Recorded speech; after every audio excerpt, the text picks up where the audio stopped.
In America, trucks aren't just vehicles. They're a way of life.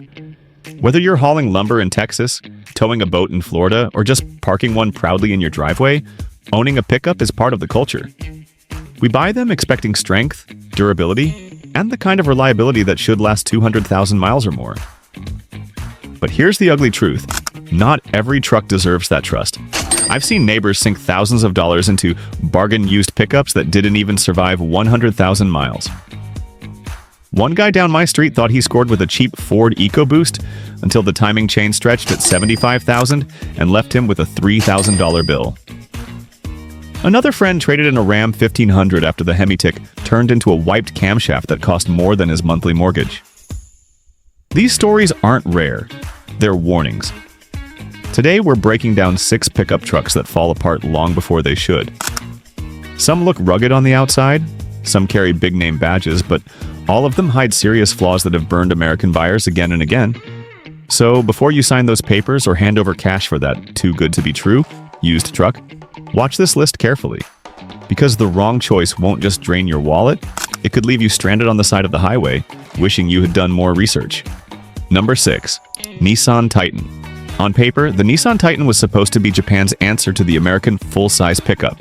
Big V8 power, aggressive styling, and the promise of Nissan durability. You'd think it could go toe-to-toe with the F-150, Silverado, and Ram. But spend any time talking to owners or mechanics, and you'll hear the same story. The Titan falls apart way too early. The biggest complaints come from the drivetrain. The automatic transmissions are notorious for slipping, shuddering, or outright failing before the truck hits 100,000 miles. I personally know someone who bought a used Titan with just 82,000 miles on it. He thought he scored a deal. Within 6 months, the transmission blew. The repair bill? $4,500. More than the truck was even worth on trade, and it doesn't stop there. Differentials on these trucks have a habit of grenading under normal use. Imagine towing a small camper, something the Titan was advertised to do, only to hear grinding noises that end in a seized rear end. That's a $3,000 to $4,000 repair, and most independent shops won't even touch it without special tools. Add in weak fuel pumps, electrical gremlins, and rust issues in northern states, and suddenly the Titan's tough image looks more like false advertising. And here's the kicker. Resale value is a disaster. Go to CarMax or check trade-in offers and you'll see how little dealers want to touch these. A Titan with over 100,000 miles? Many dealers will either refuse it or toss out a rock-bottom number because they know the next buyer will come back angry when something breaks. That's not how a full-size truck is supposed to age in the US market. For families or contractors who thought they were getting a cheaper alternative to the big three, the Titan turned out to be a gamble that rarely paid off. Some even call it the truck that killed Nissan in America, because it failed to win trust where it mattered most: longevity. But the Titan isn't the only full-size pickup that breaks promises. The next one carries a legendary name in the US, yet under the hood, owners discovered ticking time bombs that turned into thousands in unexpected repairs. Number 5. Ram 1500. I was this close to buying a used Ram 1500 a few years ago. The HEMI sounded like pure muscle, the styling looked tough, and the prices on used lots were tempting. But digging into the history saved me from what could have been a financial nightmare. Because here's the truth. A lot of Ram 1500s, especially those with the 5.7 HEMI and the 3.6 Catastrophe 6, don't make it past 100,000 miles without big headaches. Let's start with the HEMI. Owners across the US complain about the infamous HEMI tick. At first, it sounds like harmless valve noise, but left alone, it often reveals a wiped camshaft and collapsed lifters. I know a shop owner in Ohio who had 3 Rams lined up in 1 week, all with the same problem, and each bill landed north of $4,000. For trucks that were worth maybe $10,000 on trade, those repairs simply didn't make sense. The Catastrophe 6 didn't exactly save Ram's reputation either. Timing chain tensioners wear out prematurely, oil pumps fail, and overheating episodes leave engines cooked long before they should be. Add in fragile 8-speed automatics that slip or refuse to engage, and suddenly the Ram 1500's affordable charm fades fast. Suspension problems pile on too. Broken coil springs, worn ball joints, and steering rack issues give the truck a reputation for feeling older than its mileage suggests. Combine that with electrical gremlins, like Uconnect screens going black or sensors failing, and you're looking at a truck that just doesn't stand the test of time. Trade-in values reflect that reality. While a Ford F-150 or Chevy Silverado of the same year might still hold decent resale, Rams often sit unwanted. Dealers know buyers are cautious, and they lowball heavily, knowing repairs lurk around the corner. So, while the Ram 1500 might win points for style and power, too many American owners have learned the hard way that ownership comes with repair bills that hit harder than the HEMI itself. And just when you think mid-sized trucks should be safer bets, the next one proves that even smaller pickups can bleed you dry, with chains, transmissions, and repairs that come way too soon. Number 4. Chevrolet Colorado. On the surface, the Chevrolet Colorado FAM6 looked like the answer for Americans who didn't want a full-size truck. Smaller footprint, easier to park, decent towing numbers, and a price tag that seemed more approachable than a Silverado. You'd see them advertised as the perfect everyday truck. Tough enough for weekend jobs, but practical enough for commuting. But for too many owners, that promise collapsed well before the odometer touched 100,000 miles. The main culprit? The 3.6-liter V6 with its fragile timing chain setup. Instead of lasting the life of the truck, chains stretched early, tensioners failed, and engines started misfiring.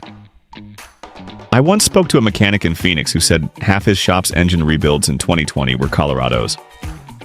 Customers would come in thinking they just needed spark plugs, only to be told their timing chain job would run $2,500 to $3,500. That's devastating when the truck itself is worth only a little more than the repair. Transmissions didn't do the Colorado any favors either. The 6-speed and 8-speed autos were plagued with shuddering, slipping, and harsh shifts that made even newish trucks feel worn out. Some owners compared driving theirs to riding a bucking bronco. Fine for a rodeo, not for a daily commute. Add in torque converter failures and software reprogramming that rarely fix the problem, and frustration built quickly.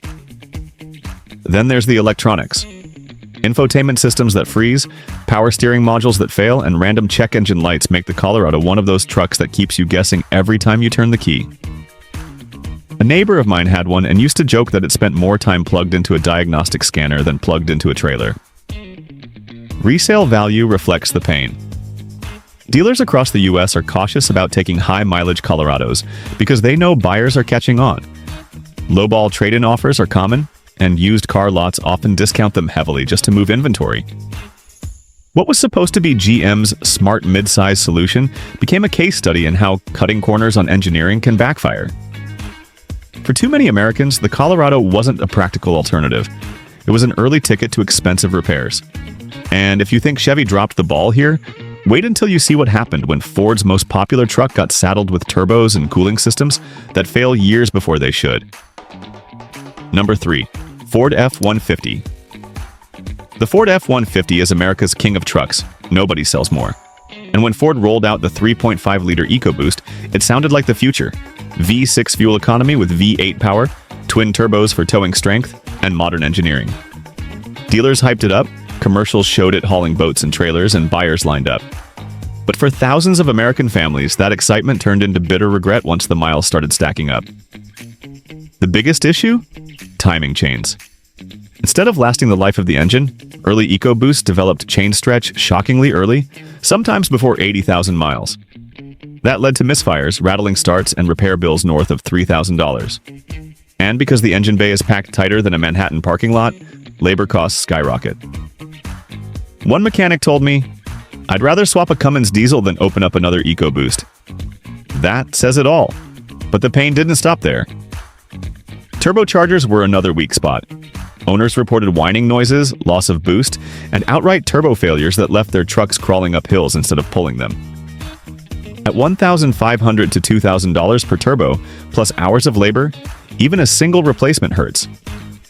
2? That's game over for many used truck buyers. Add intercooler condensation issues that caused sudden power loss.